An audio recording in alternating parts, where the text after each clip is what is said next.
This is going to be super realistic, practical, and doable, so you can go from I have some idea of what I want to write in my novel to I wrote it, I actually did it, I have my novel written. It's how I outlined and wrote my third novel in 8 months last year. It's how my students outline and write their novels in a year. And it's how you can outline and write your novel by the end of next year, if that's what you want to do. So the first thing I'm going to do in the first week of the year is get super clear on what changes. Before I write a single scene, I spend time answering one question. What specific, deep change does my main character experience? Positive or negative? Not what happens in the plot, not world building, not what personality does my main character have, just that one question. That's where I start. If I'm not clear on what changes, I'm not going to write a consistent character. Because I won't know how the events of my story are shaping them. And because I don't know that, I won't know how they're going to react to those events. And because I don't know that, I don't know how those reactions then lead to the next event of the story. The answer to this one question becomes the whole foundation for every scene, every chapter, every choice my character's making. So that's what I find out first, and I call that a character premise. And once I know the very specific, deep way that my character changes, for better or for worse, I'm gonna map out the 5 big moments that shape that change the most. Not a full outline, not scenes with a lot of details, just 5 moments. These are the big turning points in my story that move my character from who they are at the start to who they become by the end. And I call these the story milestones. We have the opening, which reflects where my character is at before the story unfolds. The catalyst, which is their first opportunity to change. The midpoint, which is the big turning point where they start to shift slightly toward how they're going to be by the end. The climax, which gets them reflecting on who they are and ultimately sparks the change in them. And the ending, which reflects how they're different now. Without these anchor points, I'd have a much harder time knowing whether new scene ideas will actually work for my story, knowing how to pace my story, figuring out the middle of my story, or the beginning, or the ending, or anything in between. And I would have a much harder time writing a character who's consistent and dynamic. So that's why I do that next. When writers tell me, I have some pieces, but I just don't know how to connect them, or I can never figure out my middle, or I don't know what should happen at the end,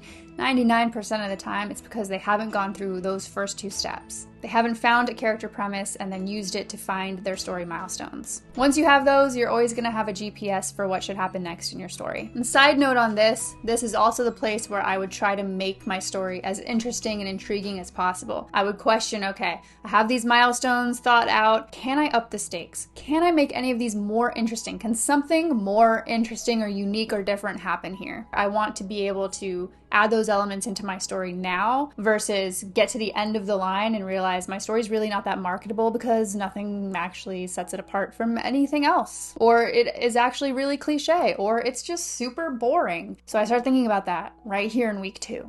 Then for the next few weeks, weeks 3 to 5, I would connect my milestones and build my world. Once I have my milestones, it's way easier to find the in-between moments that connect them. I kind of like thinking about it as if I'm going on a road trip from Florida to California. And if I know that I'm going to pit stop in Alabama, Oklahoma, and Utah, then I know I can find direct routes from Florida to Alabama, Alabama to Oklahoma, Oklahoma to Utah, Utah to California. If I can take any route from Florida to California, it's going to be much harder to figure out what route I really need to take. What's the best route? I don't know. Anything goes. Could end up in Ohio for all I know. But that's not actually the route my story needs to take. So I connect my milestones very generally. At first, I start with the really big picture points first. I don't get into scene details right away because I want to see my entire story connect. And once I know it connects, then I can get into the details. So my goal here in these couple of weeks is to see my entire story connect, and then also to start thinking about the different world elements that play a role in shaping how they connect. Are there any big important pieces of the world building puzzle that directly impact the way my milestones are connecting, that shape what's actually happening in the story? That's where I start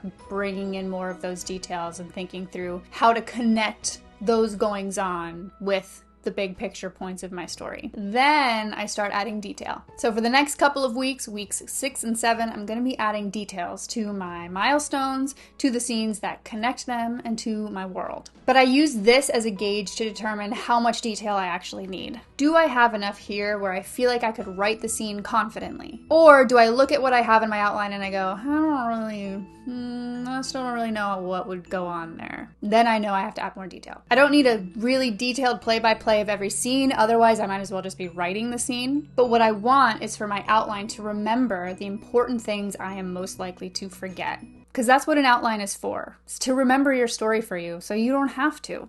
So now we're at week 8, and I'm gonna make a plan for how to actually write my first draft by the end of the year. And the great thing is I've just spent 8 weeks setting myself up to have a way easier time of writing a way stronger first draft. So if I really wanted to finish my first draft by the end of this year, I would know that I had 44 weeks left to write it. And then maybe I think to myself, what big events do I have where I might take a week off of writing here and there? So let's say there's at least 3 of those, like my birthday, Thanksgiving, Christmas, whatever it is. I subtract those from my total weeks. That leaves me with 41 weeks to write my first draft.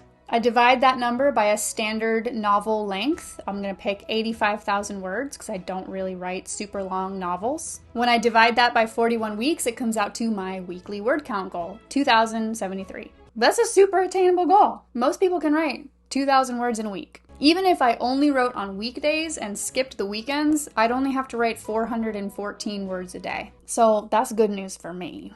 At this stage, I'd also put a big, giant, brightly colored sticky note somewhere on my desk where I could see it every day that says, consistency beats speed. Consistency matters more than speed. Going faster does not matter as much as being consistent. What I don't want to do is try to write my novel in 3 months, edit it in the next month, and then start querying it after that, and put all that pressure on myself to actually get to the real, full finish line by the end of the year. Novels take a long time. It's okay. A year in the grand scheme of my life is not a very long time. So faster doesn't usually mean better quality, and it's not worth it if I burn myself out and then I spend the next year not writing. So that's week 8. I make my plan.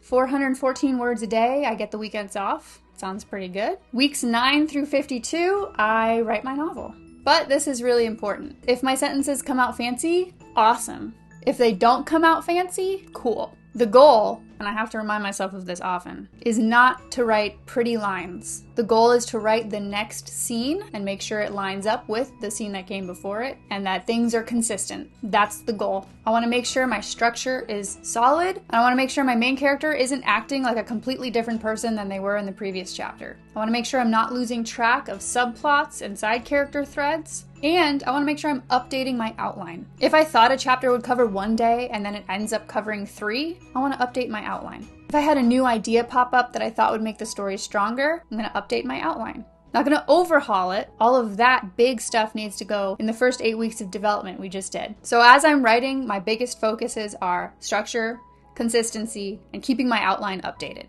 I can tell you from how it went last year when I wrote my 3rd novel, some days I'm going to feel like, this is what I was made to do. This is so fun. I love doing this. And then other days I'm going to struggle to get to 250 words and be like, why am I doing this? Should I just hit delete? Maybe I should pick up another hobby like gardening. Plants grow faster than I can get this done. And most likely I'm going to have more of the second kind of day and less of the first kind of day.